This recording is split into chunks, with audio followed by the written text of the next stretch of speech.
warahmatullahi wabarakatuh. Halo teman-teman, balik lagi sama aku, ada Ika Ahdia dari program studi bimbingan konseling Islam Fakultas Dakwah. Gimana nih puasanya? Masih lancar kan? Masih semangat juga kan pastinya? Nah teman-teman, di video kali ini aku mau cerita sedikit tentang pengalaman kuliah aku di hari Senin, tepatnya tanggal 2 Maret 2026. Aku ada mata kuliah public speaking teman-teman, seperti yang pernah aku ceritakan sebelumnya, di mana kuliah ini ada tugas setiap minggu teman-teman. Setiap pertemuan ada 3 orang yang maju ke depan untuk praktek public speaking. Temanya bebas, bisa jadi penceramah, motivator, atau bentuk penyampaian lainnya. Dan di hari itu aku jadi orang kedua yang ditunjuk buat maju ke depan teman-teman. Awalnya biasa aja, nggak terlalu kepikiran, tapi sudah berdiri di depan, tiba-tiba fokusku buyar, ngeblank.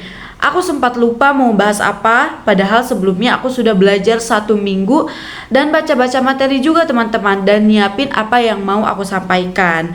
Di momen itu aku merasa sedih, kecewa ke diri aku. Rasanya seperti semua persiapan yang sudah aku lakukan jadi sia-sia. Bahkan mungkin dari luar aku kelihatan seperti orang yang nggak siap, padahal sebenarnya sudah berusaha. Tapi dari situ aku belajar satu hal penting. Public speaking itu bukan cuma soal materi, tapi juga soal kesiapan mental dan penguasaan diri. Kadang rasa gugup bisa datang tiba-tiba dan wajar banget teman-teman. Yang penting bukan jatuhnya, tapi gimana kita bangkit dan memperbaiki diri setelahnya. Jadi pengalaman ini cukup jadikan pembelajaran, dan supaya kedepannya bisa lebih siap lagi dan tenang dan lebih percaya diri saat berdiri di depan. Nah teman-teman, di video selanjutnya aku bakal lanjut bahas materi dari kelompok 1 yang waktu itu presentasi tentang public speaking. Jadi tungguin ya. Nah teman-teman, terima kasih sudah dengar cerita aku. Semoga pengalaman ini juga bisa jadi pelajaran buat teman-teman yang lagi belajar public speaking. Pengertian public speaking. Nah, public speaking adalah keterampilan berbicara di depan umum yang bertujuan untuk menyampaikan pesan secara efektif, jelas, dan persuasif. Artinya bukan hanya berbicara agar terdengar, tetapi bagaimana pesan yang disampaikan benar-benar dipahami dan bisa mempengaruhi audiens. Dalam konteks pendidikan, keterampilan ini sangat penting bagi seorang guru. Mengajar bukan hanya soal menjelaskan teman-teman, tetapi juga bagaimana cara menyampaikan agar siswa tertarik, fokus, dan mudah memahami isi pelajaran atau isi materi tersebut.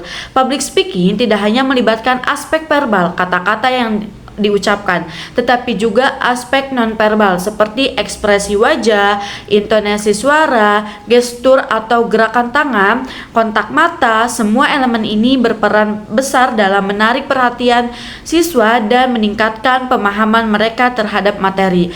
Contohnya, guru yang menjelaskan materi dengan suara datar tanpa ekspresi akan membuat siswa cepat bosan teman-teman. Tetapi guru yang menggunakan intonasi yang naik turun, ekspresi yang sesuai, dan kontak mata yang baik akan membuat suasana kelas lebih hidup. Public speaking juga merupakan proses komunikasi 2 arah teman-teman yang berlangsung terus-menerus antara guru dan siswa. Kejelasan menyampaikan menjadi kunci utama efektivitas pembelajaran. Nah, dasar-dasar public speaking. Yang pertama, analisis audiens sebelum berbicara.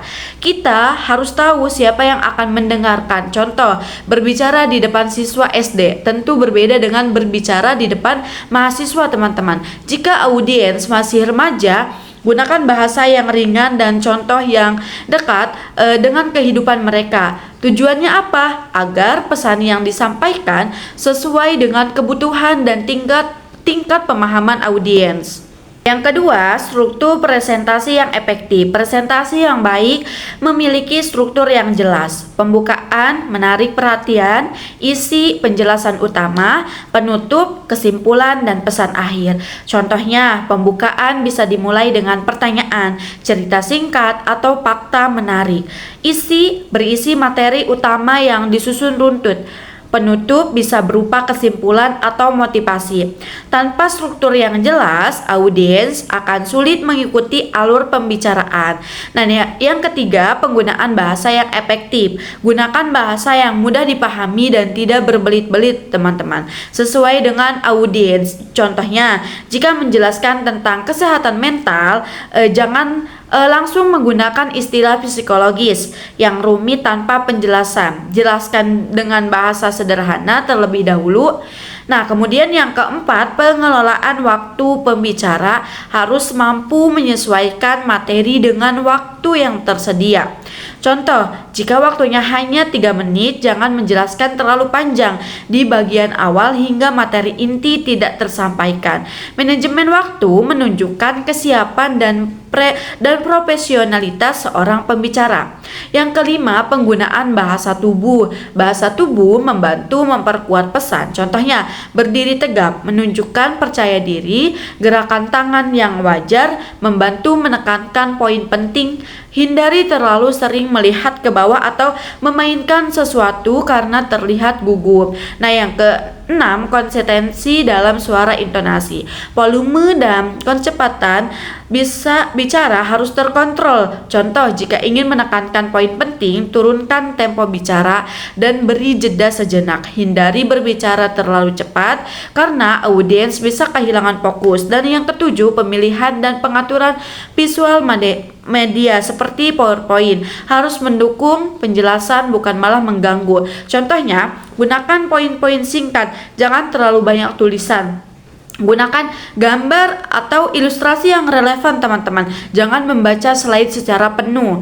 Dan yang kedelapan, menggunakan hikmah dan retorika. Retorika adalah seni berbicara yang mampu menyentuh hati, emosi, dan pikiran audiens. Contohnya, menyisipkan cerita inspiratif, perumpamaan, atau pertanyaan yang reflektif seperti, kalau bukan kita yang berani mencoba, siapa lagi? Hal ini membuat audiens terlebih secara emosional. Nah, yang terakhir, manfaat public speaking. Yang pertama, meningkatkan rasa percaya diri. Semakin sering berbicara di depan umum, semakin terbiasa menghadapi banyak orang. Contohnya, awalnya gugup saat presentasi, lama-lama menjadi lebih tenang dan terkontrol. Kemudian yang kedua, meningkatkan kemampuan komunikasi kita, belajar menyampaikan ide dengan jelas dan sistematis. Contohnya, saat diskusi kelompok, kita lebih mudah menjelaskan pendapat tanpa berputar-putar. Yang ketiga, meningkatkan kemampuan berpikir kritis. Public speaking melatih kita menyusun argumen yang logis. Contohnya, saat ada pertanyaan dari audiens, kita belajar menjawab dengan cepat dan tepat. Kemudian yang keempat, meningkatkan kemampuan kepemimpinan. Seorang pemimpin harus mampu berbicara dengan jelas dan meyakinkan. Contohnya, ketua organisasi yang mampu menyampaikan visi dengan baik akan lebih dihormati anggotanya.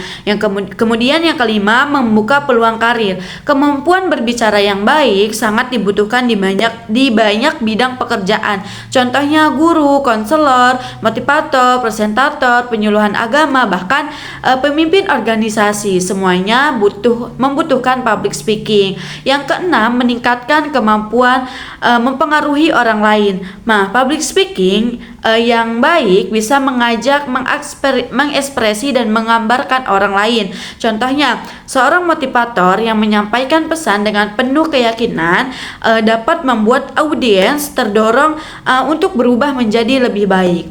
Nah, mungkin teman-teman hanya itu yang bisa aku sampaikan. Kurang dan lebihnya mohon maaf. Wassalamualaikum warahmatullahi wabarakatuh.